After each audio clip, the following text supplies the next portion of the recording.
Pemirsa, hingga siang tadi PDI Perjuangan belum mengumumkan siapa yang akan mereka calonkan dalam pemilihan Gubernur Jakarta 2024. Hal ini pun mengusik mereka yang berharap agar partai ini mengusung Gubernur petahana Anies Baswedan. Dan seberapa besar peluang PDI Perjuangan mengusung Anies Baswedan? Untuk menakarnya, kita telah bersama dengan Profesor Lili Romli, peneliti senior BRIN yang juga guru besar ilmu politik Universitas Indonesia. Terima kasih Prof. Lili telah bergabung bersama kami, Prof. Ya, sama-sama Mbak Eliza. Prof, kalau kita lihat nih sebelum kita menakar peluang Anies, ini saya sedikit mundur ke belakang dulu. Menurut Anda sendiri melihat konstelasi politik pasca putusan MK yang kemudian ini kan digunakan dalam PKPU. Anda melihatnya ini seperti apa? Apakah ini juga mengubah akhirnya peta politik di sini?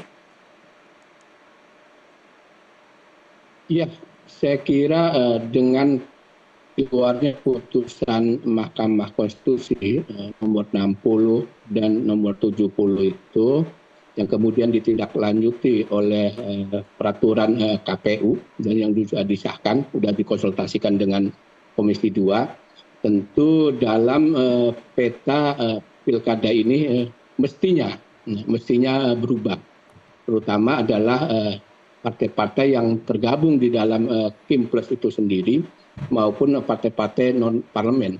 Karena khusus untuk putusan MK nomor 60 kan memberikan kesempatan kepada semua partai politik yang ikut pemilu kemarin itu dapat mengusung calonnya, baik dari kader sendiri maupun dari luar kader partai politik.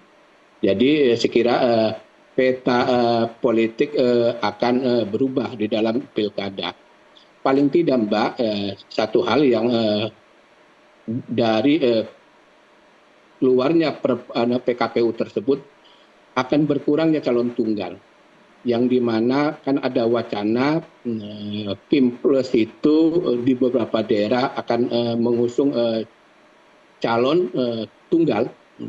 Tidak ada perlawanan dari partai-partai lain karena tidak memenuhi ambang batas pencalonan. Dengan turunnya ambang batas pencalonan dari 6,5% sampai 10% tergantung jumlah DPT di masing-masing daerah, maka ini memberikan kesempatan kepada partai-partai politik ingin mengusung calonnya sendiri. Baik. Tentu ini juga berita baik buat publik, buat pemilih, karena akan banyak alternatif pilihan, akan ada banyak calon-calon pemimpin yang bertarung dalam kontestasi pilkada itu. Artinya akan ada banyak para paslon-paslon yang kemudian menjadi pilihan masyarakat. Nah, kalau tadi Anda sebutkan terkait dengan Kim Plus, berarti ini kan kita lihat mereka bersatu untuk satu nama dan ada kemungkinankah nanti akan terpecah di sini karena keputusan ini? Ya, saya kira mestinya tadi saya berharap begitu karena ada peluang partai-partai politik itu tidak harus bergabung dengan koalisi besar karena syaratnya sekarang diturunkan. Harusnya mereka itu dengan gagah berani mengusung kadernya gitu, karena kan mereka kan memiliki kader-kader yang mumpuni juga. Mengapa mesti mereka bergabung di dalam koalisi besar tersebut? Jika kemudian masing-masing partai itu memiliki kadernya sendiri, kita harapkan kan memang putusan MK yang menurunkan ambang batas parlemen itu dalam rangka agar pilkada itu kompetitif, agar pilkada itu memberikan banyak alternatif pilihan bagi pemilih. Oleh karena itu sebenarnya tidak relevan lagi aksi borong partai, koalisi besar. Toh juga di dalam pilkada itu aturannya kan tidak harus mayoritas mutlak, tapi mayoritas sederhana. Jadi setiap kontestan itu memiliki peluang yang sama untuk menang. Prof, tapi kan kita tahu aksi borong partai ini juga terjadi. Apakah kalau kita lihat dalam Kim Plus sendiri ini bisa kemungkinan pecah, Prof? Karena tadi mungkin mereka lebih berani mengusungkan kadernya dan melihat waktu pun masih ada waktu untuk mengubah itu. Ya sebenarnya memang waktunya kan mepet ya, tanggal 27, 28, 29, 3 hari ini, sehingga memang mungkin tidak belum siap yang kadernya tadi untuk melakukan sosialisasi atau kerja politik karena waktu yang mepet ini. Sehingga peluang untuk pecah itu kecil sih, peluang untuk pecah itu kecil, tetapi di sisi lain juga ada peluang gitu, ketika ada kader-kadernya yang ingin maju, ya harus dibuka gitu, jangan ditutup lagi rapat gitu, karena sekarang peraturan itu memberikan jalan, karpet merah buat partai-partai politik mengusung kadernya.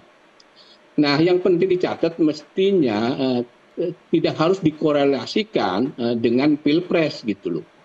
Koalisi pendukung pemerintahan itu berbeda dengan koalisi di dalam pilkada. Itu kan pemilu nasional, ini pemilu lokal, mestinya tidak dihubung-hubungkan gitu loh. Satu kesatuan, satu garis lurus. Karena masing-masing juga kan berbeda, masing-masing daerah gitu, mestinya seperti itu. Kalau konsisten ingin satu kekuatan besar di dalam kim gitu, mestinya kan di daerah-daerah lain juga begitu kan, koalisi besar. Tetapi kan koalisi besar itu hanya terjadi di beberapa daerah yang dalam rangka untuk mengganjal partai tertentu atau calon tertentu. Ini yang saya kira tidak relevan. Saya berharap bahwa pilpres itu atau residu pilpres itu jangan dibawa-bawa di dalam pilkada, karena konteksnya berbeda. Toh para gubernur itu kan bagian juga wakil pemerintah pusat, pasti akan tunduk dan patuh kepada pemerintah pusat.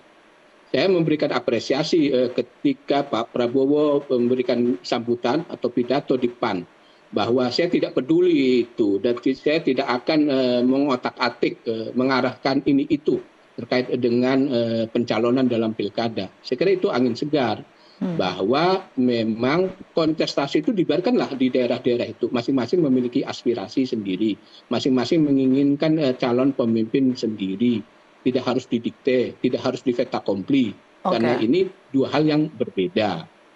Oke, artinya bahwa PKPU ini, kalau tadi Anda katakan bahwa sebenarnya ini dapat menghilangkan dalam hal mengganjal partai tertentu atau juga kader tertentu, di sini semua mendapatkan karpet merah dalam hal ini untuk maju dalam kontestasi pilkada ini, siapapun itu asal berani. Betul itu, saya kira itu siapapun sebenarnya partai politik, baik yang mendapatkan kursi di DPRD maupun tidak mendapatkan kursi, semuanya itu mestinya mencalonkan, sehingga memang pilkada itu ladang kontestasi di antara beberapa calon gitu, bukan head to head gitu. Itu kan malahan kalau head to head itu akan terjadi polarisasi di dalam masyarakat, kubu A, kubu B. Kalau banyak calon itu masyarakat akan cair gitu. Termasuk di dalam hal ini, gitu. Ya, Prof. Tapi termasuk di dalam hal ini, apakah kita tahu salah satu partai yang memang dalam sejarahnya selalu mencalonkan kader-kadernya di sini, kita tahu PDIP, Anda melihatnya seperti apa? Seberapa besar kemungkinan PDIP akan mengusungkan kader-kadernya ini? Ya, nampaknya saya kira ada beberapa kemungkinan kan. Saya langsung hubungkan dengan Pilkada DKI ya Mbak Elisa, saya hubungkan dengan Pilkada DKI. Jadi ada kemungkinan ditundanya deklarasi atau mengumumkan pasangan calon gubernur di DKI ini ada 3 kemungkinan. Kemungkinan pertama memang sengaja ditunda untuk mencari timing yang pas, yang disamakan dengan calon untuk Jawa Timur dan Jawa Barat. Saya kira 3 daerah ini kan strategis gitu bagi PDIP, karena ini juga bagian dari kunci sebenarnya, plus dengan Jawa Tengah, tetapi Jawa Tengah kan udah firm Pak Andika tadi ya kan, dengan Pak Hendi dicalonkannya. Tadi 3 provinsi ini saya kira strategis bagi PDIP. Ya, jadi ini kemungkinan ditunda gitu untuk mengumumkan. Kemungkinan kedua adalah belum cocoknya pasangan Anies, karena ada juga mengusung calon-calon lain selain Rano kan. Ada Pak Jarod, ada Pak Pramono, Pak Enrico juga gitu, dan lain sebagainya. Nah, kemungkinan yang ketiga ini adalah PDIP memang ingin mengusung kadernya sendiri, seperti juga di daerah-daerah lain. Tetapi kalau ingin mengusung kadernya sendiri, ya kita langsung kan ngambil kasus. Kan di Banten, Airin bukan kader PDIP gitu, kader Golkar, dan sampai sekarang juga belum diberhentikan gitu kan. Sehingga peluang Anies ada. Mungkin saya melihat memang Ibu Megawati belum firm komitmen dari Pak Anies gitu, sehingga ditunda pengumuman ini gitu. Oke. Prof. Saya kira itu saya membacanya. Prof, apa yang membuat Ibu Mega tidak firm atau belum firm dalam memutuskan Anies Baswedan dalam hal ini? Apakah karena masih ada trauma di sini sehingga Ibu Mega masih memilih lebih baik dari dalam kadernya atau tidak? Tapi kita akan bahas nanti, Prof, usai jeda. Tetaplah bersama kami pemirsa dalam NTV Election.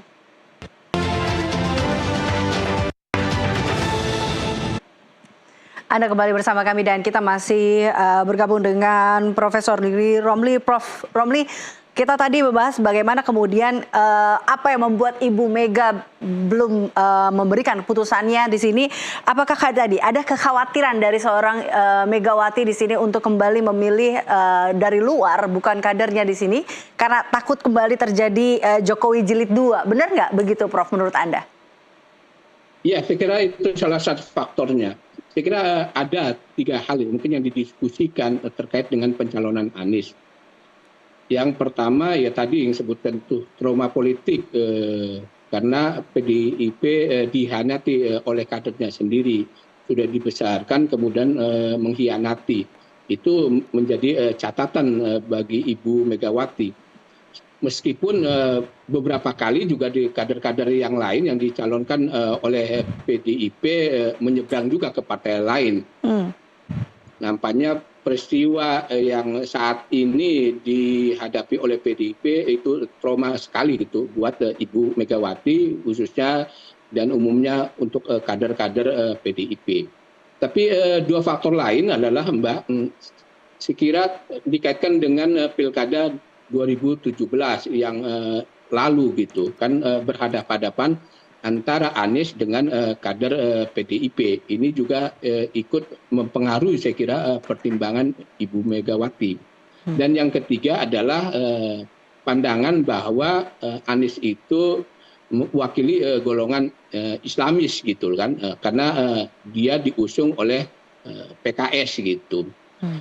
Ini memang perlu ada penjelasan komprehensif kepada dari Anies kepada Ibu Megawati terkait dengan kesangsian terhadap komitmen Anies ke depan bagi PDIP itu.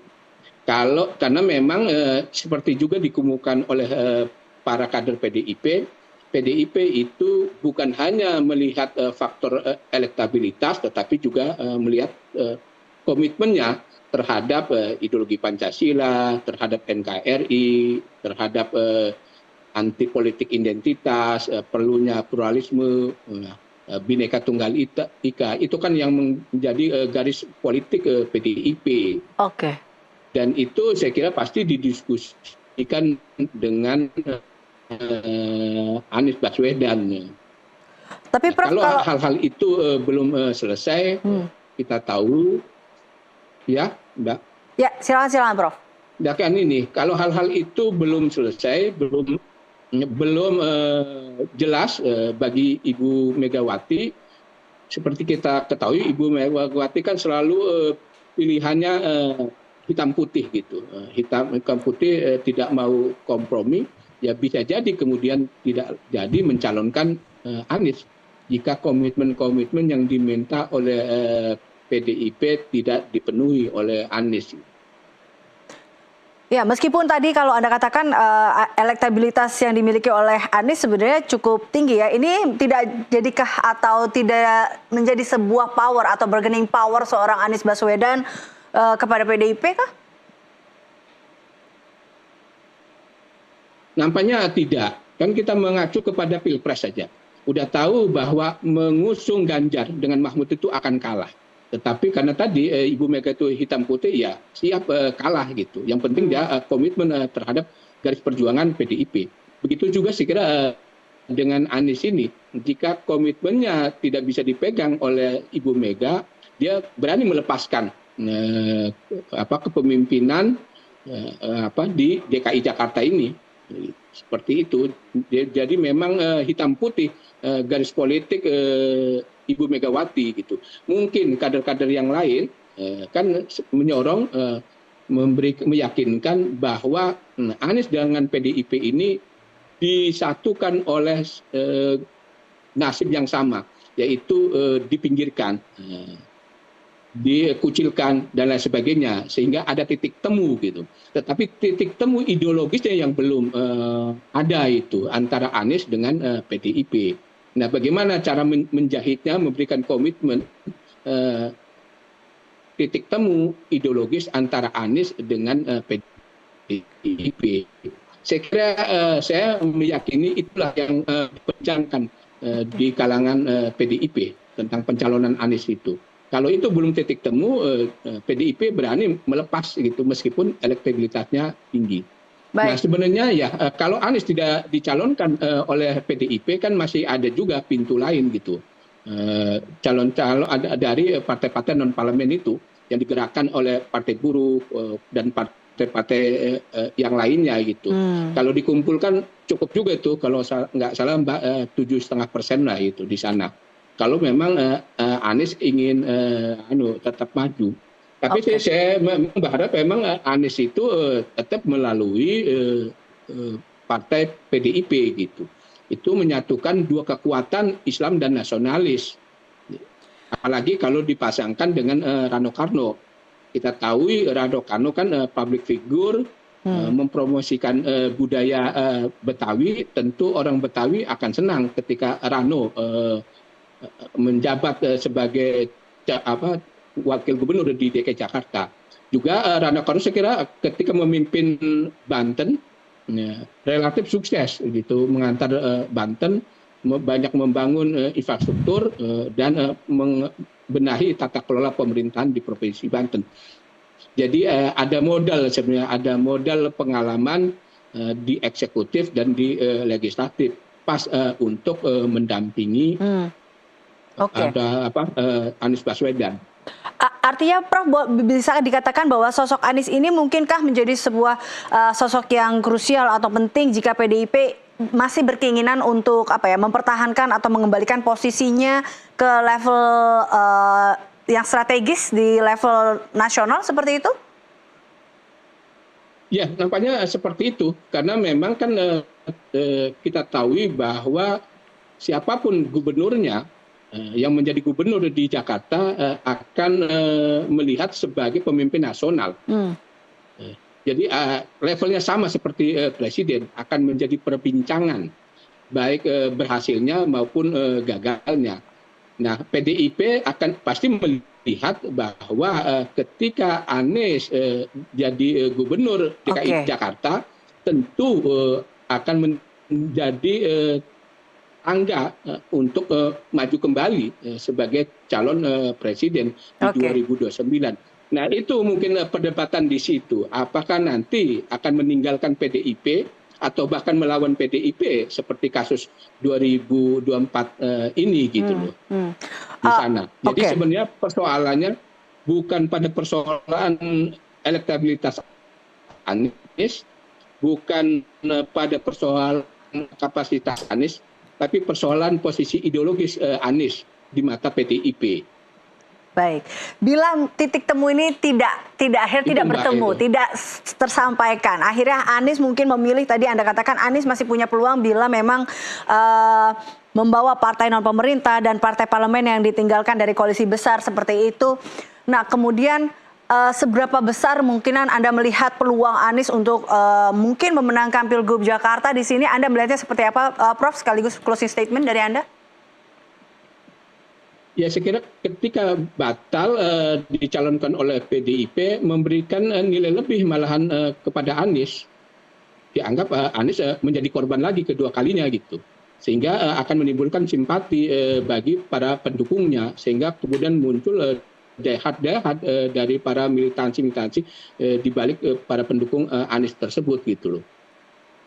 Saya kira ini tentu posisi ini saya melihat menguntungkan Anies gitu, karena memang Anies ini ingin diusung oleh oleh para pendukungnya melalui PDIP atau partai-partai non parlemen.